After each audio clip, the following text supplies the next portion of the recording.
Hello. Once again, I come before you as a representative of the Illuminati. You may call me the man. Well, this week, yeah, I keep getting this question, and I understand it. As a matter of fact, I get it so often, I think I'll put a date on this particular video. But what's the deal with North Korea? Why do they seem to have lost their minds? Well, probably because they have. The situation with North Korea is the same situation it's been for the last, I don't know, 60 years, okay? These guys, they don't really have a lot of standing in the world. They've got one ally, and it's a big one, a really big ally. Even now, however, that ally seems to be turning its back on them because of their irrational behavior and pursuit of nuclear weapons. We're going to see this kind of thing again. They're making threats in order to get people to come to the negotiation table so they get food for their people instead of actually giving up power and making a representative government where they would be able to get food for their people, because then all the embargoes and stuff would go away. No, they want to hold on to power, the people who are in power. It'd be real simple. All they have to do is just step down, and then everybody gets fed, and they reunify with South Korea. There's one Korea, there's no North and South.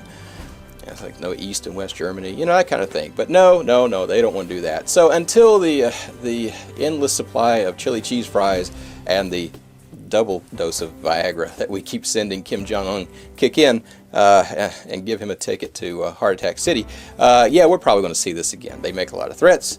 The new stuff, of course, is nuclear. Yeah, they're going to attack the United States with nuclear weapons. You may wonder how people like that stay in power, and I don't think people should really be surprised about that. I mean, if you look at what's going on, you have a very closed system where somebody in power blames his problems on everybody else, and they have a media that propagates, this particular image all the time. That's really all you need. You got your people always hyped up and on guard of this mysterious enemy that's always going to attack them, and then you can run all kinds of stuff, power grabs and such. We found out in the United States that people will allow that to happen after 9/11. They just let George Bush run that Patriot Act all the way up there, sign it, and give the government so many powers that it's ridiculous. And same thing with Obama, though. Hell, no, it's not an Obama situation versus Bush. No. Yeah, that National Defense Act there, that's... It gives them even more power. And then they had to clarify whether or not they could actually kill American citizens without a trial with drones. That was spooky. So, honestly, we in the Illuminati, we called America the Great Experiment because we're wondering, if you take away these particular tribal issues and have this gigantic melting pot, will you get a society that progresses forward, or will they fall back into the same old patterns? And so far, patterns seem to be winning out. And if you think you're any better than the people in North Korea, no matter where you are watching this video, ask yourself, did you have an election? And in that last election, did you vote for the same people that you voted for in the previous election?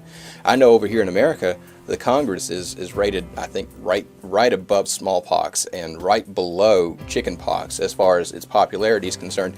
And yet these same people keep getting elected over and over and over. And we will keep giving them to you until you learn the lesson. The lesson is, quite simply, they're no good, You might want to go find somebody else to take care of all your problems. I suggest looking in the janitorial services, because if you look at any janitors out there today, any custodians or whatever they're called, campus maintenance personnel, whatever, you will find people who see messes on a regular basis, are not flushed by these messes, usually have a pretty good head on their shoulders, and what more do you need for people making decisions for you in Washington or London or Paris or pretty much any capital city anywhere? Go find a janitor, nominate them for office. Get rid of the people in office who are just sitting around soaking up all the power. That's a simple thing. And then don't look at North Korea like, oh, they're a bunch of losers. If they resist what's going on, it costs them their lives. if you live in a country where you have the ability to vote in representatives and you vote the same people in, it just costs you an afternoon. And it doesn't even cost you but a few hours of that afternoon or morning or whenever you vote. So what's your excuse? Why do you keep putting those same people in there? Most people are like, well, my guy's good, but everybody else's guy, they suck. And no. See, once they get in there, they're just like everybody else. It's a human condition, Get them in there, let them do a little work. Before they get too big, too swelled up, get them back out, put them back to work doing something else. That's our suggestion. What do we know? We're just the Illuminati. So, that's our advice for you. That's what's going on in North Korea. They're trying to get some food in, trying to get some shade, and, just make their people happy. And they're going about it incredibly backwards. And so, we'll see it again until the regime steps down or is toppled by its people at great cost to themselves. So, Oh, and if you have any other comments or questions, just leave them in the comment section below. And especially you guys up there in North Korea who are not seeing this, I'm sure. When you see those chemtrails up there blazing in the sky, don't worry about those. We're just trying to calm everything down. So my suggestion is to relax and breathe deeply.